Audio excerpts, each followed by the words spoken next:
Well, hi. It's always a bit humbling, these presentations, but hey. So I noticed that there was a typo on the title for the talk. It says the tyranny of happy, which doesn't mean anything if my English is correct. I mean, I might have a strong French accent, but I know some words in English and it doesn't work. So that was supposed to be called the tyranny of joy, but you can also call it the tyranny of happiness, maybe. And basically, I'm going to be talking about this kind of injunction that we live with today about this be happy type of thing that also correlates with an idea of overperforming self. So this is basically the topic we're going to go about. I wanted actually to put some, some background music and put Happy from Pharrell. You remember this song which is, I don't know, not that I dislike this song, but it's just very representative of what I'm trying to talk about here. So the reason why I came about to think about this is really, can I take that? I'm sorry, I like to move around. The reason why I decided to speak about this is coming from two, even maybe three different sources. I gave one talk on friendship, and I remember a friend of mine, who's not here, but his girlfriend is here, mentioned the fact that American friendship and French friendship were actually very different in many regards. And I was like, okay, I kind of see what cliches you're referring to, and basically what he was saying was the fact that, we might be maybe more demanding in our friendship in France, and maybe more willing to expose ourselves, be vulnerable with our friends, whereas there is this kind of, I would say, pseudo-friendship that you can find a lot in America, where it's all about, how are you doing? I'm great. And it's always fantastic and awesome, and I love your shirt, I love your earrings, yay! There is this kind of shit, which it's tough. I mean, culturally, it's really a shift, and you need to translate this enthusiasm and try to think it through when you come from France. Now I've been trying to say, okay, I contacted some of my American friends. I was like, do you perceive that as well? And actually they were, they were not disagreeing with that point, and saying that a lot of times, in New York specifically maybe, there is, a range of people you call friends, which are actually acquaintances, and that you tend to be extremely pleasant with, and you show a very happy face to these people, and you tend to not show maybe your vulnerabilities too. So that made me think a bit about this tyranny of happiness again, and that kind of led me on that path. And then there is another thing also, is that most of my friends actually in France tell me that I'm one of these person that's actually this life coach, and whenever they go bad, they call me and they're like, just give me some few advices, I'm gonna get better, and so I've been kind of playing that role with my friends, and until I just realized maybe it's just not a way of helping them. Maybe am I really listening to what they have to say, listening to their sufferings, or am I just trying to just cover it up and be like, no, you need to be happy for this, that, and that reason, come on, put your spirits up, and all this coaching, self-help kind of culture we live in here. I was actually doing it also as a friend to certain people I knew. So that made me really think about this concept of happiness altogether. And so far, the way I've been thinking about it was more, related to the history of philosophy, basing myself on people like Epicurus, on Aristotle, on different people like that we might be talking about in a few minutes. And I never really thought that there might be kind of a shift that was happening in the very definition of happiness with this new injunction we are subjected to today. So, aside from the philosophical references I just mentioned, Epicurus, Aristotle, there are really two main books that I want you to maybe keep in mind in case you're interested in the topic. One is called The Agony of Eros by, the first name I have to say, Byung-Chul. Last name, Han, H-A-N. That's easy, okay? And there is a new book that I just came across recently after I kind of began to prepare for this talk, which is called Happycracy. I don't think it's been translated yet in English, but I'm sure it will soon, even though I'm not sure the success is going to be met in America. That will be extremely interesting to see what happens when it's, when it's published here. But it basically tries to deal with the question on how, maybe the capitalist society we live in tries to hijack the very concept of happiness to make it something that can be sellable, so to say. So when I began to reflect upon the fact that the injunction for happiness seemed indeed omnipresent around us, I also thought that it was really to the point that it is almost shameful to not be able to be happy. And how basically feeling or looking happy, maybe, seems to be the main criteria today we use to measure the value of life, the value of a good life, what it's supposed to be. So before we get to that, now you kind of have a background of the type of path I want to take with you tonight. I want you to think, what type of happiness do you think people are selling to us today? When you think about all these self-help books, all this coaching, all these yoga, pseudo-spiritual things that we all come across at some point in our lives, what do you think is the type of concept of happiness they're trying to sell us? Try to think about that for a few minutes, and then we'll discuss maybe about the potential dangers of such a conception of happiness and how it might have been hijacked. So I give you a few minutes to speak with the person right next to you, maybe, and discuss that for a bit. What is the type of happiness, success also correlated, of course, that we're kind of falling into. Go ahead. I give you a few minutes. Let's see, guys. What type of what manifestations of happiness do we recognize in today's society? What is sold to us, really? Who wants to go? Here you go. Go for it. Okay. So I think one major concept is kind of this whole self-love, kind of acceptance, no guilt kind of concept that seems to be pushed on me, to the point where if my doctor sends me a note with my STD test, everything's negative, but it's please use barrier protection. I'm you know what? I don't need to be slut shamed. I'm going to switch doctors because I don't need to feel like this.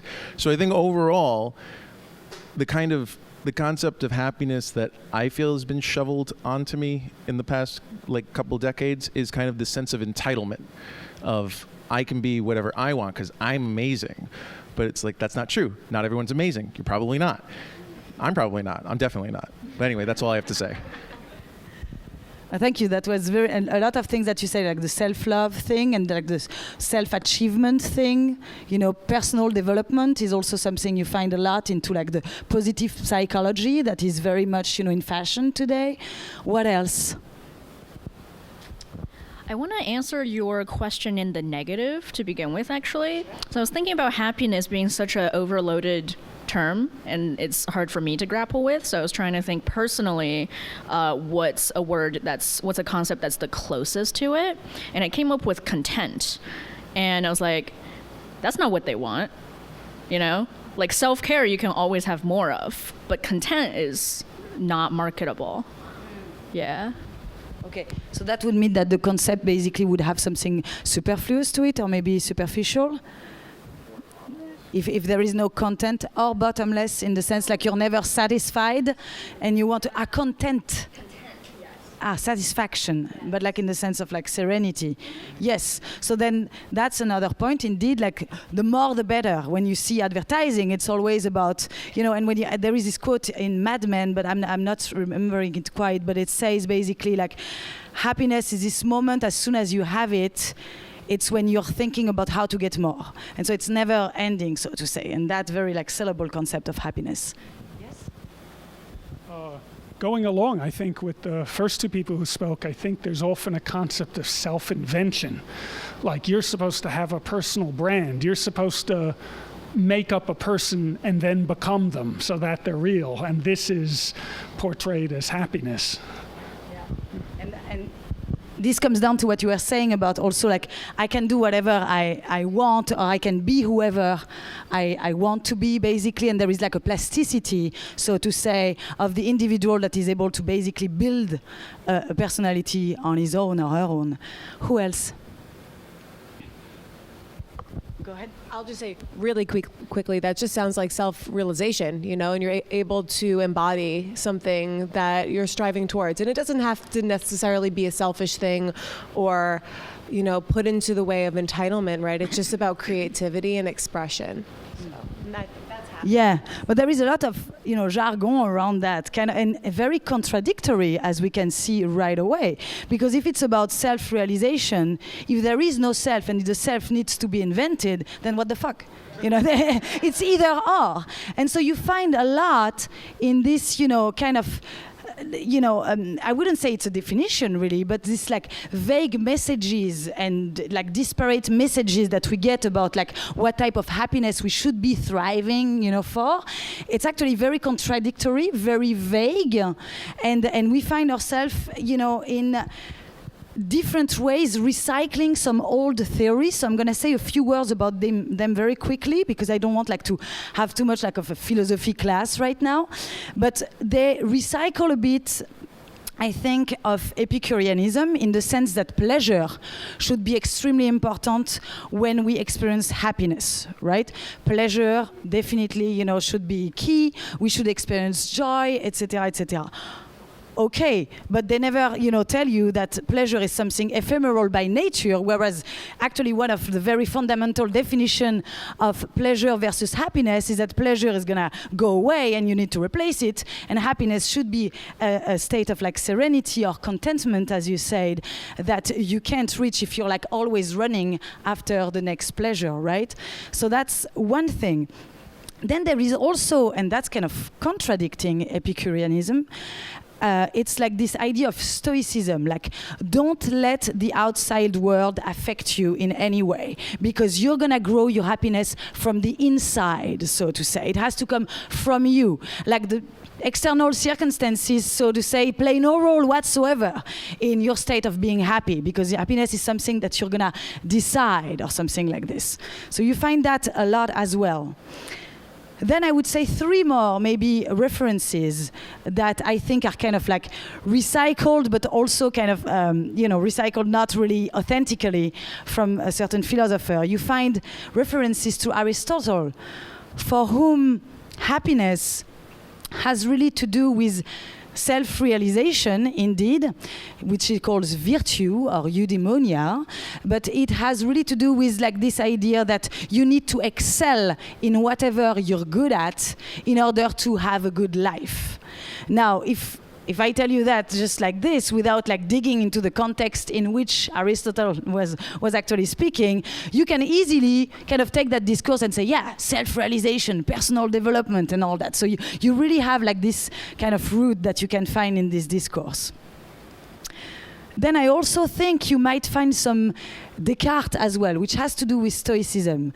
Descartes says, if you want to be happy, basically, don't try to change the world around you. Try to change your look upon the world around you, which, you know, relates to what I was saying earlier. It's like external circumstances, you cannot do anything about them, so focus on yourself and try to adopt a new perspective on things in order to access happiness. So you find that a lot as well, and I'm gonna get back to that. Then maybe a last reference, and that's, you know, me trying, I don't know, but I think there is a bit of that. Nietzsche also says that being happy has to do with being able to forget. You know, we always value memory as something, you know, extremely sacred almost, you know, about the past of our nations, the past, you know, the big history with the big H, but also the small R history as individuals, right? And so if you interpret it that way, that means that basically move forward always, you know, forget about the past, you know, and that's something that positive psychology says a lot.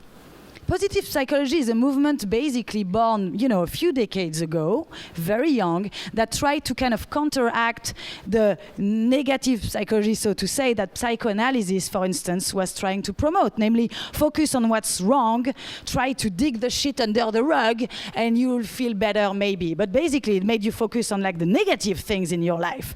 And so positive psychology was a response to that, brought mostly by, the American world. So you have people like Seligman, who is like the pope of positive psychology, that I'm going to say a few words about in a minute. So I just wanted to tell you that even if these people are pretty new in the horizon of psychology, the positive psychology people, they are still trying to justify or give some ground to their position by using certain, philosophical standpoints that pre-existed, a long time ago.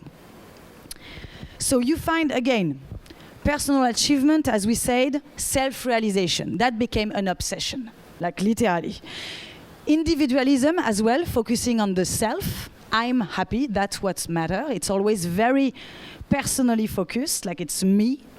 So very narcissistic in that sense, where people become basically exclusively focused on their well-being and the private validation of their lifestyle by others and by themselves. So it's always this like, I'm looking for recognition, always, by others. So this new ideology, because I do think it's an ideology, basically bans all types of negative emotion. They don't have any space to exist, and they must be repressed or hidden. So you find that, I'm always quoting this, not quoting, but referring to this episode of Black Mirror that I never know how to pronounce. I think it's Nosedive. Yeah, right? Okay, if you didn't see that episode, you have to see it. It describes exactly, I think, like the kind of like the risk that we're facing right now with this type of injunction for happiness, right? Like this Instagram pastel beautiful picture to like enjoy the little things in life and focus on our little well-being and the image also we portray and express to the world around us to validate how happy we are, right? Because it's been recognized. So that's an episode I really like invite you to watch. So this seems to be kind of a narrow conception of happiness, though extremely common, but very simplistic and definitely very individualistic. So basically happiness here is essentially reduced to its inner and egocentrical dimension. And it's like how to organize your thoughts in order to appreciate little things in life, to transform even negative events into like positive things. It's always like, something, it's okay, it's an experience. You're gonna overcome it and come out stronger. No, sometimes you don't come out stronger. We have a vulnerability, and maybe to try to like forget that might be actually detrimental to our growth in a way. We want also to control the management of our emotions to like the detail, right? We groom our behaviors, our personal progress. We keep ourselves in check to be the best version of ourselves, right? So there is also like this discourse we keep hearing. And don't get me wrong, like I'm really hoping there is none of my colleagues right now, because I just got hired before I got this postdoc offer. I got hired at a school. And now we are like in the orientation week, right? And like, I'm sorry, I didn't plan to tell you about this, but this is actually, I'm living a sociological experiment right now where I see, now like the way, it's like everything needs to be positive, everything. So it's going into the schools. This is a public school where children are going, and basically what we're teaching them, deeply at the core, is to stay positive and focus on your well-being, reinvent yourself, find yourself, no matter if that contradicts each other, I don't give a shit. Just like, and really there is this propaganda of like self-realization on and on and on that tries to really erase a side of our human nature, which is also suffering discomfort within a society that might not function properly in order to accept everyone, etc. So I'm actually extremely shocked by what I see this week at this school during this orientation. You have also this injunction, I think, for hyper-adaptation. That's something we didn't mention too much, but it's like you have to be very functional. Even this word, it's funny, now it has kind of a positive, concept that, oh yeah, I'm a functional alcoholic. Like, how's that good? It's like, yeah, being functional, how is that good? It makes you sound like a machine. Nobody seems, to notice how detrimental to, to the concept of a human that might be, So we have to be functioning and being able to adapt to every circumstances. I go back to the danger of this kind of mentality. We also have to be grateful, right? So a friend of mine pointed at me, thanks John, special dédicace, pointed at me a podcast, unfortunately in French, I'm sorry, about gratitude and about like this big fashion about like, the little notebooks for gratitude. I don't know, like over like the last 10 years, it's been like totally fashionable to have a little book where it's actually, they make millions out of it, huh? And it's actually just a book where you have like, today I'm grateful for ta-da-di, da-da-da. Bon. I mean, no, don't get me wrong. I'm going to sound very cynical, and I feel kind of bad to give this talk tonight. And I'm not telling you, be depressed, it's great. I'm not telling you that. I'm just saying there might be a risk into falling in too much of a naive conception of that. And I think like the gratitude, notebooks, I think that they help you actually notice good things when you're kind of instinctively focusing on the bad things, which is something that we do almost viscerally because of, even like Darwinian evolution, we're obviously focused on what might be, worrisome or what might be a danger. So our brain is trained to think that way. So it's normal we do that. But it's right that now it's also, makes sense to be focusing on the good thing instead of focusing on the bad things. Now, does it mean that we have to erase altogether the bad thing?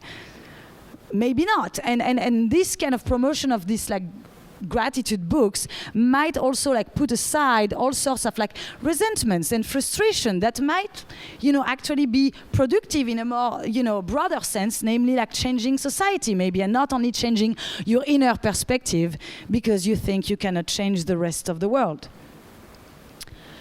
So this quest for happiness might be profitable to us in a certain sense, and I don't disagree with that, obviously. I mean, remember, my friends call me their coach, so I was like totally into that before, but I just got to think about it more. So this quest might be profitable to us, but it's also, and more, profitable to the people who do business with it, more than to ourselves. So now I'm going to ask you again to think about why it is dangerous. Aside from like the commercialization and the consumerism you have around it, what might be really perverse about that idea of happiness? So I give you a few minutes, just 2 minutes, to like try to find maybe other things we haven't been talking about yet, about the dangers of this conception or propaganda, so to say. Go ahead. All right, guys. So what do we have? I mean, some of the issues we've already been kind of like, touching upon when we mentioned the vague definition of happiness today. But what did you think of when you think about the perverse effects of that kind of injunction? Yes? Well, I was talking to Silu about how I grew up in a really kind of privileged background, and what has been observed with a lot of people who grew up in my environment is there's almost this kind of failure to launch. Like, a lot of people wind up still living with their parents after graduation for like a really long time, not going into the real world, continuing to be supported by their parents. Because there's almost this terror of the negativity of the world that they haven't been exposed to yet. Like living in this bubble of happiness and what, can be if, all the conditions are just right, makes it so that they don't feel equipped to deal with the actual problems of most of the world. And it just winds up being kind of maladaptive. Yeah, the fear of not being able to like respond to this like demands of like efficiency, productivity, the smiley tyranny, yeah, absolutely. What else? Yes? It's super interesting because we actually talked a lot about the inverse of that. So your comment about being in the public schools really struck me, and we were thinking about if you're from a super marginalized background or you're bullied, if you're LGBTQ or if you're super poor or something like that, and you're being told, oh, just be happy, and it's all your fault, and it's all, the onus is on you to fix the fact that other people are misbehaving and poorly treating you, then it makes kind of the onus be switched over somehow, and it puts further tyranny on, okay, well, I have to pretend to be happy in order to be safe.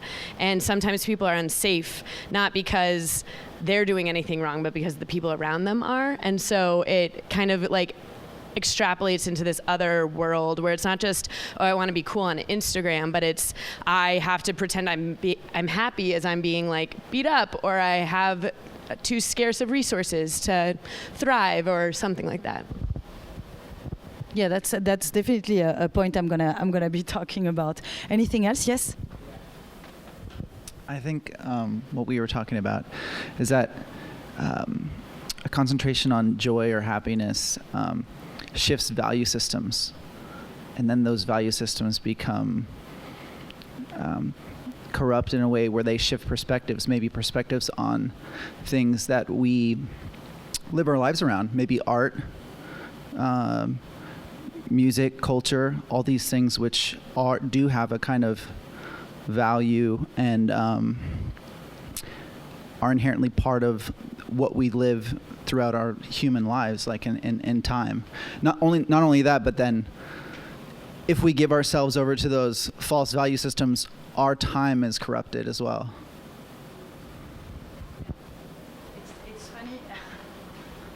It's funny you mentioned art as being like another preoccupation that we might, be willing to have, because this school I'm like beginning the orientation for is actually an art school, and you find a lot of that also, like the creativity, type of thing, and this is a whole other talk that I would love to give, like the definition of an artist today. Fascinating, and definitely like there is a lot of things to be said about that. Like it's and one of the things they said at this school was like, we don't want to define an artist as somebody negative. And literally they used that. I was like, this girl is just doing my talk. I'm just like, this is over. I don't have to do anything. I'm just gonna put her right there.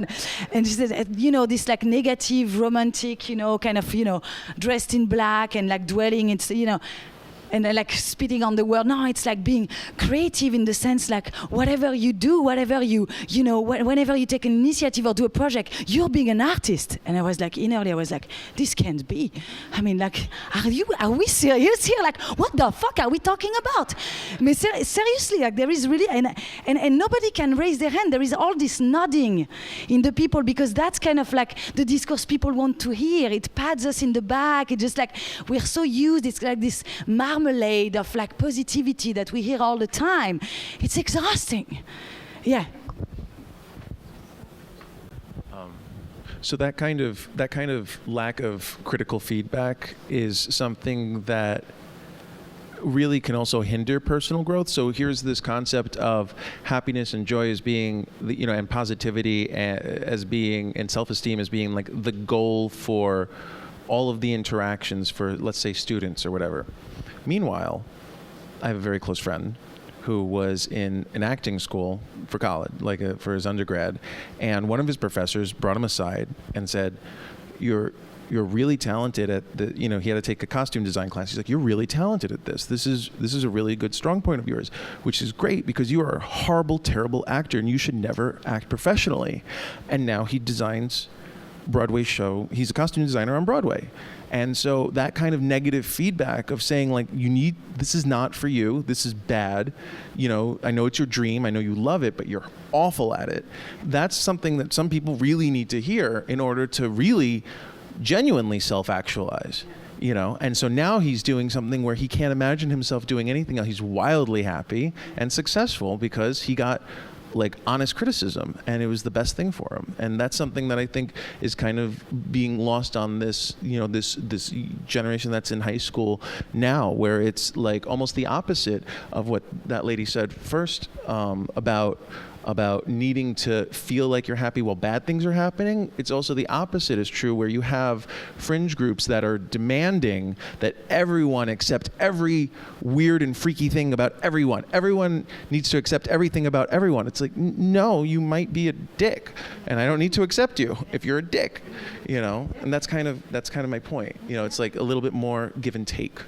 Is really the reality of like joy and happiness and contentment. And that's true acceptance of other people, is accepting them for as they are, but also being honest about what you're seeing.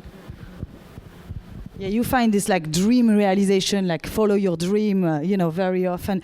And it's true, as an instructor, as an educator, one of the main self-critique I had to address myself is that I was too criticizing my students. And really moving to the US was a big change for me, where I needed to actually point out what the students did well instead of pointing out what they did badly, which is not something we do in France.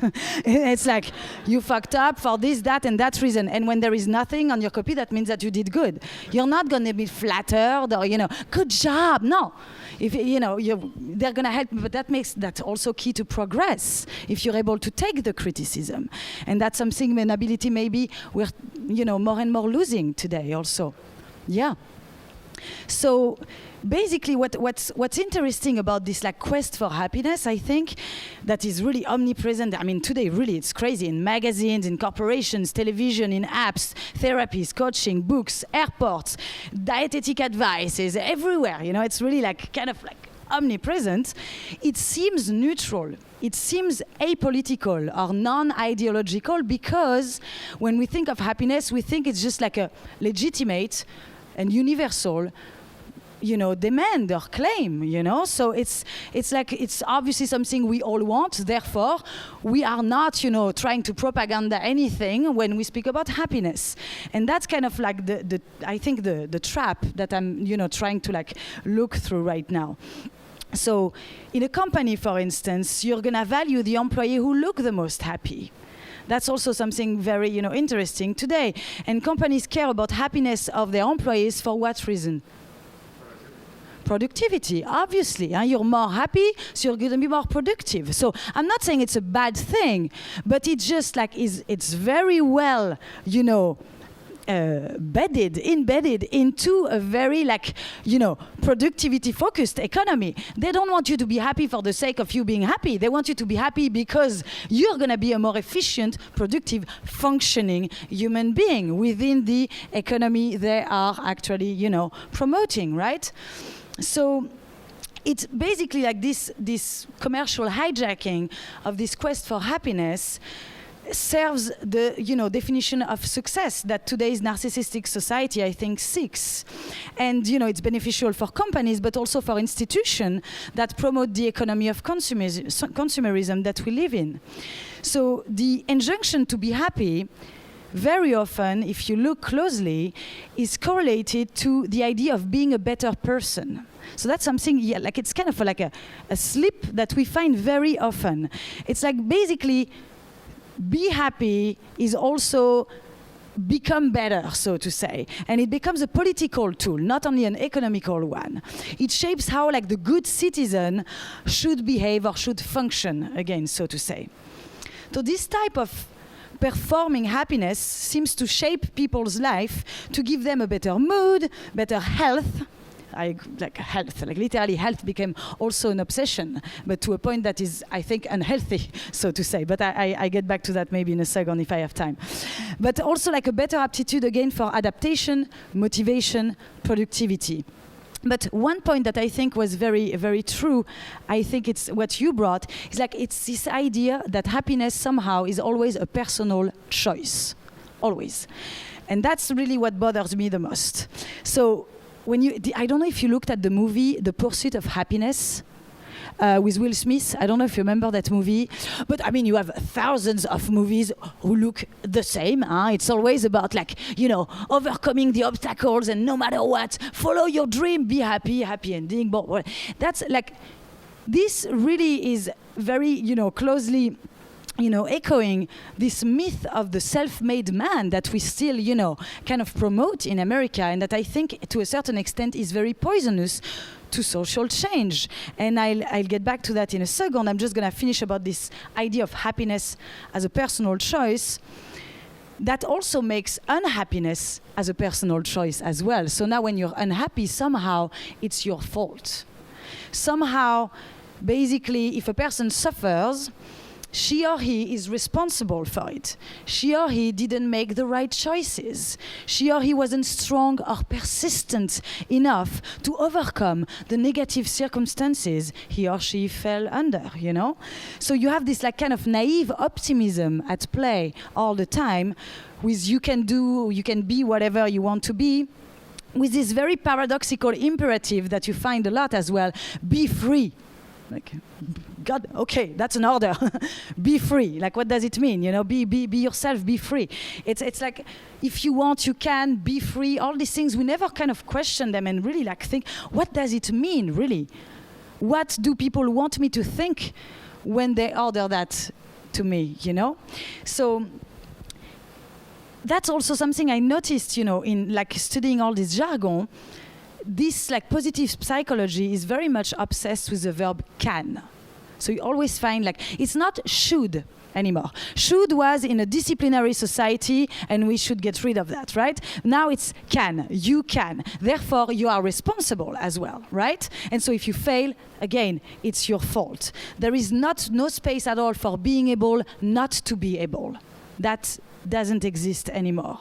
So basically, we become entrepreneurs of ourselves, so to say, and engage in a certain type of auto-exploitation, I would say, which results obviously in exhaustion, in burnout, as a failure of ability is what it is, really, in this society today, I would say.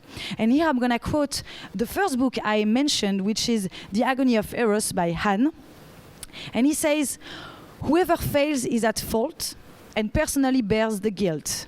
No one else can be made responsible for failure, nor is there any possibility for pardon, relief, or atonement." So basically what Han is trying to say here is that when we think we are actually becoming the architect of our social destiny and our own happiness, we put a lot of pressure on ourselves, and we forget to think about a certain outside social, structural, economical circumstances that actually shape also the type of life we live. And we tend to not be willing to actually blame certain things that need to be blamed in order for them to change, but to focus only on ourselves. So we don't think anymore of the objective conditions basically for unhappiness, and we kind of are in this bath of the self-made man mythology, while forgetting, by the way, that or blindly denying, I don't know, that in the US, just as anywhere else, people who manage to get out of poverty it's extremely rare. I mean, it's just. It's funny, I have this discussion often with my American friends where they really do believe, they don't say it that way, they don't self-made man. They're not, they're not obligatory saying the expression, but they do believe in it somehow. And they tend to forget that it's not only about meritocracy. Meritocracy exists to a certain extent, but if you don't have the minimal condition to actually make your merit flourish, then it's not your fault, and it's okay for it not being your fault, basically. So this self-made man mythology, which is, I would say, a cultural, national, subconscious idea, is very well advertised. People do believe in this naive meritocracy, which belittles the misery in which certain people live, making it the consequence of insufficient efforts on their part.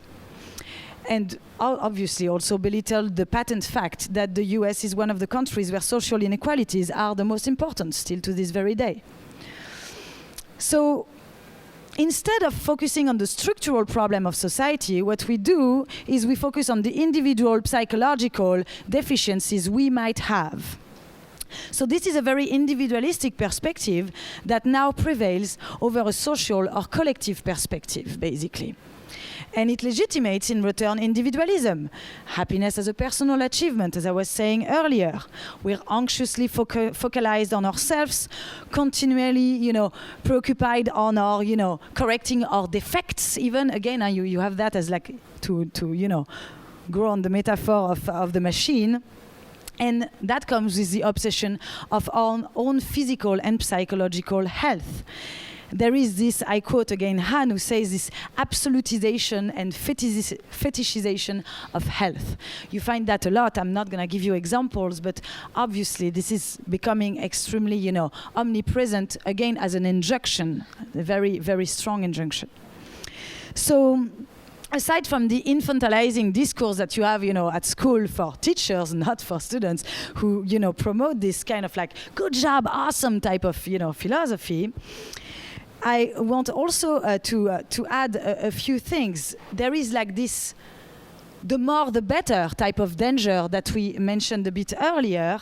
And here again, I would say that there is an actual contradiction with what Epicureanism, Stoicism, and also Aristotle and all the Greek philosophy was trying to say. This is not what they were trying to say. They were not trying to tell you the more you do, the better you achieve who you're supposed to be.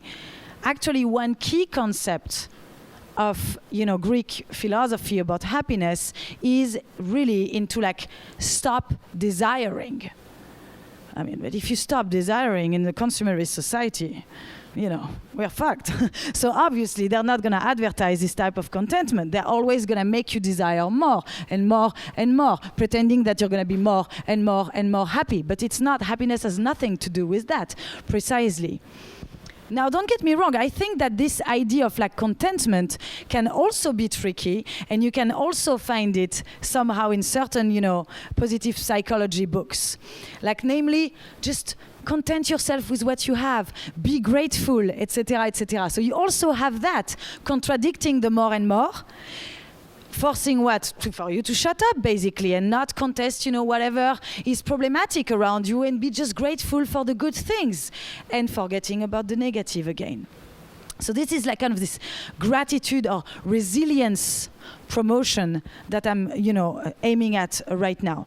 Here, I just want to mention a fact that I found very interesting in this Happycracy book that I mentioned earlier. They are mentioning some data about, I don't know if you know what CSF is. Say that again? No. Well tried. I mean, acronyms are very, I'm sure maybe it might also mean that. But in that case, it does mean comprehensive soldier fitness. So this is like $145 million strategy that has been put into place and that was founded also or like based on the principles of positive psychology to make the soldiers be more resilient. Forget about the trauma. For what? In order to do what? To go back and be okay with it.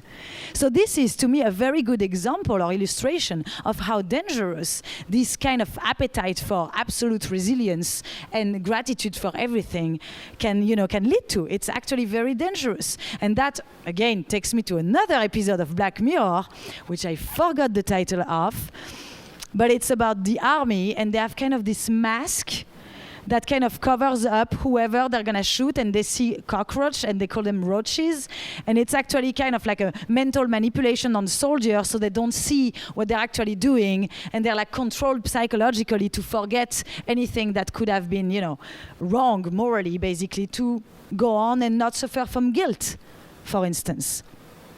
So you can ask yourself questions such as, is an employee who is forced to do something unethical by his or her boss a better person for being resilient about it? Should we blame the person who feels guilty and can't get over the shame for his or her wrongdoing at work? His or her compliance with coercive strategies that he might find in his company? So this is like the questions that I think should be raised when we think of the concept of happiness today. So this whole relates to the last question I'm going to ask you guys is like, first of all, is happiness really the ultimate goal? Something like the thing that we should all be thriving for, right? So just, aren't there other things also? And if maybe these things still relate to a certain kind of definition of happiness, then what kind of definition of happiness could we potentially, discuss now to kind of counterbalance the one that we've been discussing so far? So go ahead, I let you discuss about that for a few minutes again. That's going to be my last question for you guys. Sorry to interrupt you guys, but I don't think we can stay eternally in this place. So I'm going to have to tell you to share with us whatever you thought of. So again, here we're trying to say, like, first of all, does happiness have to be the main goal of our existence? Is it really what we're like ultimately looking for?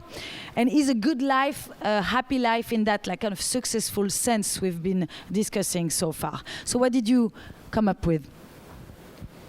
Yeah. My friends and I were just talking about happiness and sort of how it the things that we've been talking about have sort of congealed around goal-based living, it seems like. And there was this great Hunter S. Thompson thing that I was paraphrasing, that goal-based living is so illusory because our lives are a moving target. It would be like marrying someone when you were 15 and expecting that they're the same person like when you're 30. It's all different. I would actually, on marriage, I would actually say that it's still valid when you're 30 or 40 and marrying someone. But still, fair enough. I get the point. Yeah, absolutely. Like this idea that, I'm going to have like the dream, it's defined, and I'm going to have to like just thrive for it for the rest of my life. What type of commitment to oneself is that? And if you fail and change path, very often you're judged also. It happens. So yeah. What else? And maybe here I'm going to focus more on the first part of my question, namely not what type of like other definition of happiness you might have, but like what are the things we really want in life? Is it only about like happiness? I think we also like to be challenged. Yeah, but that, whenever you try to like find what we like to do, ask yourself always like, why do you want to be challenged? I like to learn. Why do you like to learn? I'm curious. Why are you curious? Because it makes you happy. Here you go. So what I'm saying is like very often when you think of it, it's true. When you begin to reason around like the goals in your life and all that, it ends up very often to be in order to be happy. That's kind of the ultimate goal. Now, one of the philosophers, that are very famous on that question is Nozick, and he came out with this experience machine thought experiment, and he imagined this situation. He says, well, here you're in front of like a bunch of scientists, and they're suggesting to you the following options. They say either you continue your life, in reality and with all the misery that it carries with it, or I'm going to put you in this machine, the experience machine, and I'm going to just plug your brain with a lot of electrodes and stuff, and it's going to send you experiences, or fake experiences really, but like sentiments and feelings of joy, pleasure, happiness. You're gonna think that you're, realizing all your dreams and all this. And once you're gonna be in this machine, you're actually not gonna remember that you're in a fake world. You're gonna kind of the Matrix type of thing. You're not gonna know that you're gonna be in this machine. Now, if I ask you, what choice will you make? What would you say? Who wants to go in the experience machine? You're nice guys. Okay. Usually there is always a few people who are like, I don't give a shit about reality or not. I just want to. Fair enough. But still, only 2 hands. Okay. So I get your cynicism. I get it. It's good. But like seriously though, there is something else to it, right? If nobody is like instinctively, raising their hands, that might be because we actually are more looking for truth, for authenticity. And whenever we feel like we might be able to be happy, but for like fake reasons, that's kind of, it's unsettling. It's just like, it comes down to, I don't know, another thought experiment about your boyfriend. Like, these people, this couple who have this discussion, like, if you cheat on me, don't tell me. It's like, okay, I get it, but don't we want to know, even if it's gonna hurt? Like, we have a desire to know, even if truth is actually gonna make us unhappy. So there is other things that are actually, pushing us in life, other than just, the will of being happy, basically. Yes, what else? Or maybe reflecting on that. On that, and also I was thinking one of the other things that I think is important to people is, connecting with other people, and that's a genuine human experience. And obviously they have studies that you'd be happier in, we're social when we're in community, when we're doing things to build each other up. And that goes to just the idea of you helping other people, making an actual human connection with somebody, which may cause happiness down the line, but that's not the motivation for it. It really is that you see someone who needs something and you have empathy and you have that experience of reaching out and trying, and that makes you feel more human. That might lead to feelings of happiness, but that's not the point.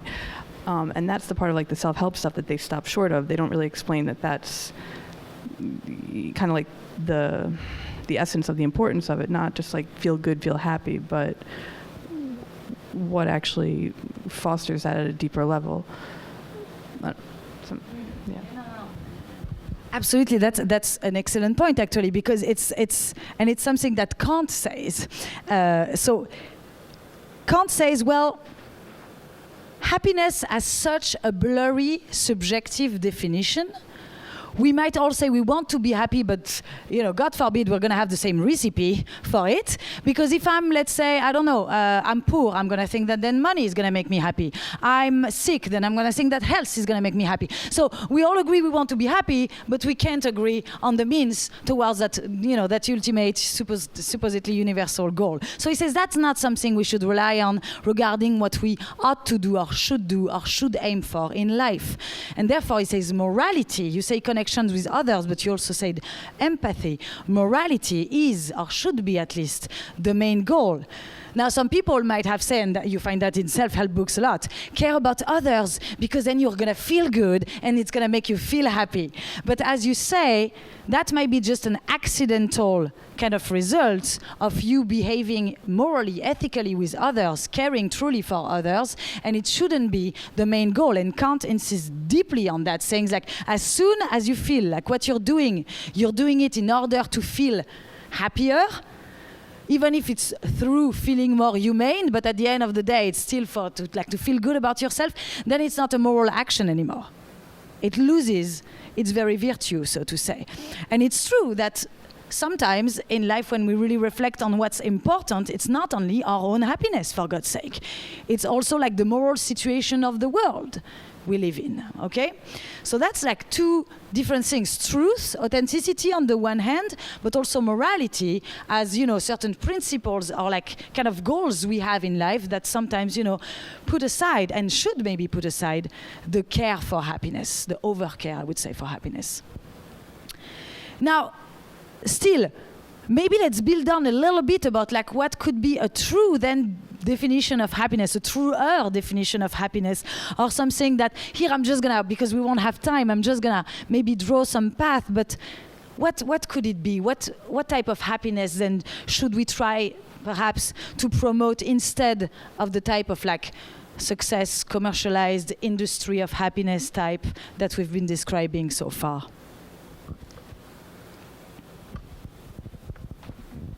Thank you. So you talked about the ephemerality of happiness previously, and I think the happiness potentially is not causal and cannot be caused. And as a result, the capitalist idea of happiness that we've been discussing here is one that's accretive. We can build it up. I can get some amount of happiness, and the more happiness I get, the better I will be. Yeah, it's cumulative and quantitative as well. Yeah. And ergo, it becomes a goal. Can I be a happy person? And I think it's not possible to be a happy person, but it is possible to experience happiness ephemerally. And maybe the idea is here that you described is happiness itself is not a virtue, and happiness is not virtuous. We can be a virtuous person, we can strive for virtuosity, and that might yield occasionally ephemeral happiness, but we cannot actually be a happy person. We can be a person who experiences happiness, and that construct might help us break down a lot of the goal seeking that comes along or has been attached to happiness as part of the consumer society that you referenced. It's interesting that you say basically the adjective happy should not qualify a person, but should qualify moments in the life of this person accidentally, basically. And that's a shift in like grammar almost that is interesting to think of, absolutely. Who else?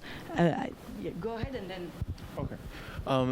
So if we take the definition of happiness to be kind of contentment and just a general sense of well-being and comfort in my life, then I would say that the thing that I'm the happiest that I've ever been, and that's because this is the first time in my life that I'm genuinely being myself with my romantic partner, who I've been with for 3 years, and it's kind of like it's an authentic experience of just understanding what my value system is, and living that. Living into that value system and making those decisions that are in line with who I am as a person, like what my natural setting is. And anything less kind of puts me off balance and causes like a level of discomfort and stress that makes me unfunctional, results in drug abuse and all sorts of other things. And so just being myself, like really understanding who that person actually is and what that guy actually needs and how he needs to, experience and express his, his relationships and stuff. That it's the authentic experience. That's the thing that drives contentment and happiness. That's how we reach it. I think it's just being authentic to yourself, but not being so self-congratulatory and like so extra about it, To basically embrace also the negativity that might be in your authentic self, as you said also. Even if, again, I think like it's funny because a lot of people, people say me as a person, and I'm like, me as what else? It's like something that we hear a lot, but and you just say that, so it made me laugh a bit. But it's I know what you mean when you say, discovering who I am and all that, but I think, and that would lead to another talk also about personal identity, I think our self also changes a lot, and like this very definition of self is problematic within itself. But exactly. Go ahead. All right. I think I might have got the question wrong, but about happiness, I was just thinking that maybe an alternative lens for viewing all the things that we see through the idea of happiness might be just essence, or what's essential. Sort of in the same way, like to go back to like maybe the art metaphor of, every period in art sort of found the period previous to it full of artifice, and the way that they got around it was getting back to what was essential. Like you take like Byzantine art, and then what happened with the Renaissance art, and there was a complete philosophy in their choices, and so these ideas that we're talking about happiness do ultimately kind of conclude with philosophy and social values and all those things, and essence could be a good value to hold on to.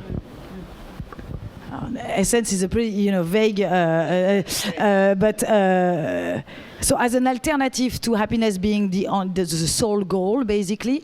But here, so this is true, and that's actually compatible with happiness in a certain way. But let's try to see maybe also like more like what a true or truer or more authentic definition of happiness could be. Is that going to be? I mean, I don't know the answer, but I think part of it. I feel like acceptance has to be a big part of it. And like kind of building on what you were saying, and I mean what a lot of people have said, but acceptance of how ephemeral happiness is, and acceptance of uncertainty, and acceptance of all of the negative emotions, like, is part of it. That's all I wanted to add. Alors, I absolutely like about like just acknowledging our own defects, and I wouldn't say even embrace them, because if I say that, that's also kind of the same thing with like, oh, whatever is negative, we're gonna turn it into positivity, But like really embrace them, like in the sense like they're there. We are not perfect. We might not reach our goals. Our dreams might suck at some point or not being attainable, and maybe there are obstacles in society that actually prevent us from doing that, and maybe we should focus on those instead of being so closed in our little inner citadel, so to say, and not outwardly looking at the objective situation of the world, which is why acceptance might be tricky, might be sometimes a bit like leaning towards, the gratitude and resilience stuff I was saying. I was mentioning a bit earlier, like not making you angry, because the opposite of happy is not only sad; it's also anger. Anger is important sometimes to trigger social movements, for instance. And obviously, by promoting this like happy, happy marmalade, sometimes we don't have the right even to be angry at a situation. We have to kind of like swallow it and move forward, because you got to be functional. So acceptance has its, I think, traps to it. But so I'm not gonna tell you what true happiness is. I'm telling you right away. So don't, it's just. I just want to point out the fact that even in the etymology of the word happiness, there is a huge component of it that has to do with external circumstances. Happiness comes from to happen. It's something that happens to you, okay? If you say Glück in German, Glück is chance. It's like literally like random chance. That's what it means. Bonheur in French is like, oh, it's just a good time or something like a good timing, so to say, in life. But it's not like nothing to do with your own responsibility. It's you're put into that position kind of randomly. So the very word itself doesn't call at all for this like over responsibility. This word is going to be hard. Responsabilization, here you go, of the individual. I managed to do that. So basically, aside from the fact that, maybe a truer definition of happiness should embrace or care for like truth and authenticity, should embrace or care for morality, maybe, through conviviality, for instance, a friendship, for instance, things like that. It could also embrace this idea of restriction of desires, I think is a very important thing that we might look into more deeply than just like saying it in the abstract. Like literally learn how to restrict deeply your desires. And we're gonna get at that at some point, in the society we live in, for ecological reasons that I'm not gonna, talk about tonight, obviously. So restricting our desires and learn how to appreciate that also. Slow down. I came on with this kind of neologism the other day in an olio. I spoke about slowliness, which was not something I wanted to say, but it's really this idea of like being alone, not needing the judgment or the validation of others all the time, not having to post 1,000 stuff in Instagram to prove to others that I'm doing great at the moment, awesome, not needing that, being lonely, not needing the judgment, and being slow also, so not precipitating. That's something that we need to relearn really to do, I think. And also, you said, you mentioned philosophy. I do think that also having a philosophical mind, in the sense that you're always like willing to shake whatever you think you know and to transform your opinions by, the curiosity you might have for like what's outside, and try to like challenge yourself, as you said, intellectually, without being satisfied with, the opinions you already formed. So that's also what I would call the philosophical, spirit. It's also an intellectual exercise, a theoretical research for sure, but also has an existential dimension in that sense, because it really teaches you to make maybe your goals clearer, but also focus on like the stuff you don't know, instead of like convincing yourself of what you already know, surrounding yourself with people who think alike, etc., etc. So keeping that curiosity alive. and keeping also, I would say, a surprised or an amazed looks on things around us, to marvel at the world, to be able to do that. So I'm just going to finish with this quote that I found again in Happycracy, that says, everything that shines is not obligatory gold. Right? So this is really, I think, kind of crucial. So not only we can love life without having to be constantly happy. I think that's something we need to convince ourselves of. And having a good life is not only about being a healthy, successful, optimistic individual functioning in its most optimal way. And this ideology of wellness and this very American, I have to say, obsession, but it became totally French. It's like now it's mondialized, like largely.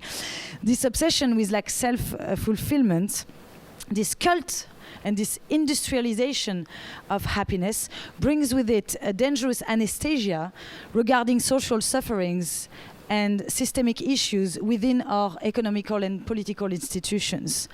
So all this emotional pornography, really, that we're surrounded with in US pop culture, with narratives of like overcoming hardships and becoming happy by the mere strength of the will, you know.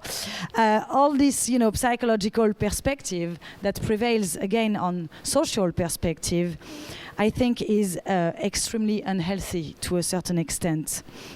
And this withdrawal into oneself makes us minimize the disparities of gender, race, income, basically everything that gives us not the same chances to be happy. It minimizes it, and also maybe it makes us believe that, it makes us forget more so that maybe I shouldn't be happy under certain circumstances I'm living in. Maybe I shouldn't. I ought not to be happy certain times. Maybe justice, truth, solidarity, equality are goals that are much more important to pursue. We dedicate so much time and energy to be happy that we not only are unable to really feel so, but also we miss out on what really matters as a society. So, thank you very much. I'm just going to finish on this because I don't have much time. But thank you for your attention. Thanks a lot.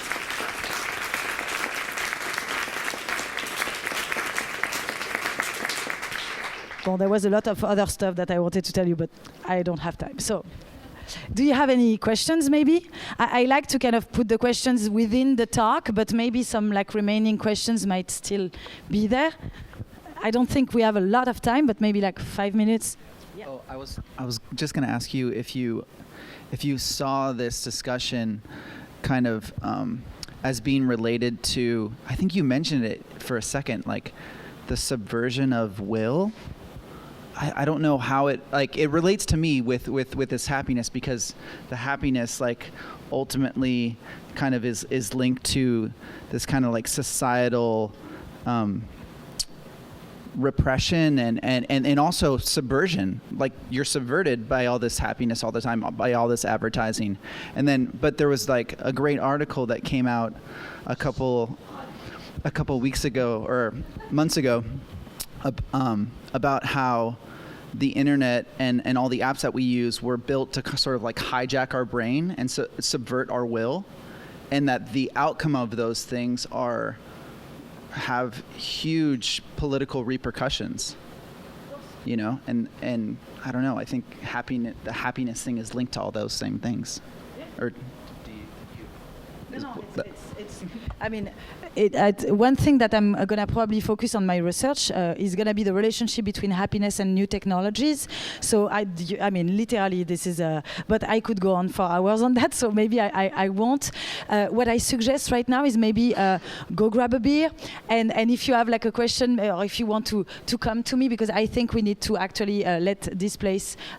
Maybe one last question, but that's and then we're going to just move on to just, you know, discussion among each other. Anyone? Yes? You mentioned how positive psychology was being replaced like negative psychology before. Do you think that what was kind of I think a more popular idea before was like, you know, nurturing people's low self-esteem was like the big trend in self-help before? Now this happiness thing is something else because it's a little easier to address. Like, you can sell happiness quicker than you can sell the work that you need to do to kind of figure out the low self-esteem. But the whole reason is people are seeking happiness because they're unhappy, and the underlying cause for that might be low self-esteem or a whole host of other things.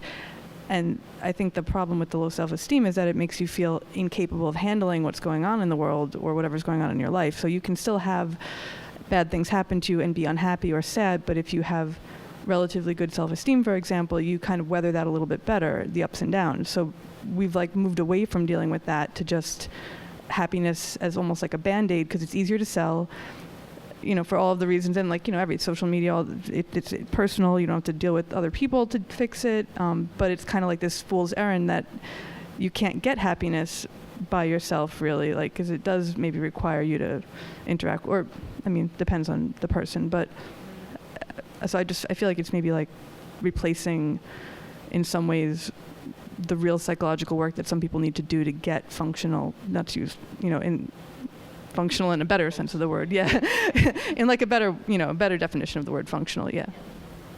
Yeah, I think I agree on the superficiality of like the Band-Aid effect of that. It can work for a little while, but then usually, I mean, if the problem is like you know, deep enough, unfortunately, that won't do the trick, and you need to at some point look under the rug and dig out all the shit. And it might be necessary, unfortunately. So yeah, this is really like totally underestimating I mean, not that I would defend, you know, psychoanalysis either. And I think like everything that has to do with like just again looking inwards, always the self, myself, for myself, in myself, about myself, I think is always detrimental at some point. It's like, to me, like, and in both psychology, negative or positive, right? So, but definitely sometimes you can't just hope that, you know, self-promoting this idea of happiness is just going to solve your issues. Just that obviously doesn't work. But you have a lot of contradictions like that. Also, if, you know, in that discourse, one last contradiction I'm going to point out is if really happiness is something we can build and construct, why do we need, I don't know, why would we fight for universal, you know, healthcare or something like this? Because then no, everybody's like able to, you know what I'm saying? Like if you push the extreme of this logic, then every like social fight, every like civil rights concern would fall apart. Basically, wouldn't have any, you know, any interest or whatever. So yeah, anyway, on this very happy note, I wish you a great evening and thank you again for coming tonight. That's really nice of you.